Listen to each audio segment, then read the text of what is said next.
Hey guys, it's Keith again.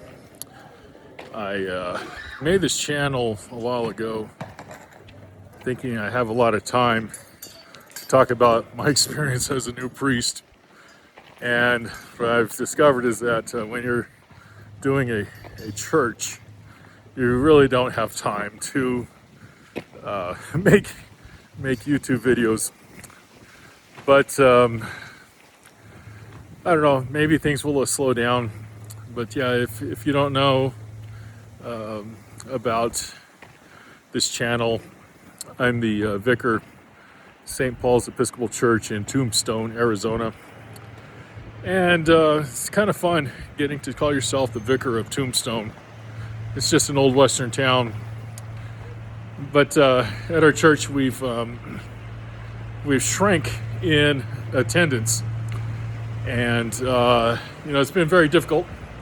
And sometimes it feels discouraging. We had a really dedicated parishioner who passed away, and that was a real big blow on the community. And then a really nice family had moved away, and so when you're a small church and something like that happens, it really hurts. And so the attendance had dropped down, and so I started praying, wondering, God, please, can you just grow this church? Is there anything that can be done? And it struck me, yeah, there is something to do right away to increase the attendance. And that is, if people won't come to church, then I need to take the church to them.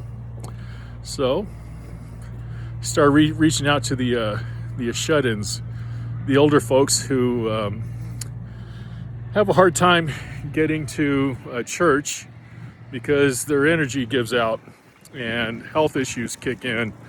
And so if they can't come to church, then I can just take the church to them. So I started doing that. Started visiting them. I've worked it into my monthly routine on the second and fourth Sundays after church lets out. I go walk through the neighborhood streets here in Tombstone, Arizona, and visit them. And that's been going very well, just as a result of that. The congregation grew again.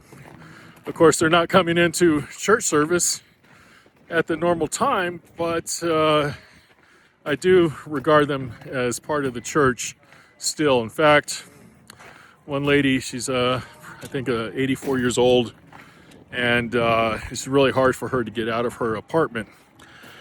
And she's actually a widow. Her children live far away. And so she's very dependent on the community to help sustain her. And I found a Bible verse, James chapter 1, verse 27, in the Old King James Bible. Pure religion and undefiled before God and the Father is this, to visit the fatherless and widows in their affliction, and to keep himself unspotted from the world.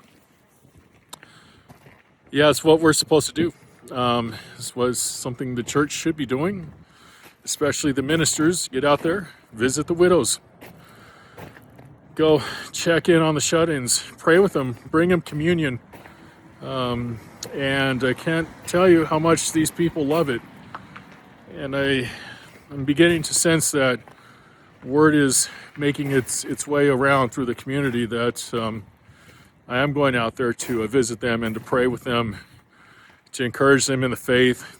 I'll talk about my sermon with them, share with them the key points that they'd missed out on during the service. But it does a lot, it really helps them to feel good. It makes them very happy. And I don't know, maybe God will grow the congregation by bringing more people to the regular worship service. But we'll see what happens. It is a wonderful ministry. In fact, the elderly lady today reminded me, it's more blessed to give than to receive. And she looks at what I'm doing as a ministry to her, and she's absolutely right in that it has been a wonderful encouragement for me as well. And like I said, it grows the church, right? I think that's what a lot of ministers would like to see, is more people come into church. So anyhow, just wanted to share that all with you all. Hope you like some of the scenery here around Tombstone. This is just an old mining town, and you can see this cart right behind me, right outside one of the mines here at Tombstone. Thanks, guys. God bless. If you're ever around, please come visit us at St. Paul's and encourage me by walking in the front door. Thanks.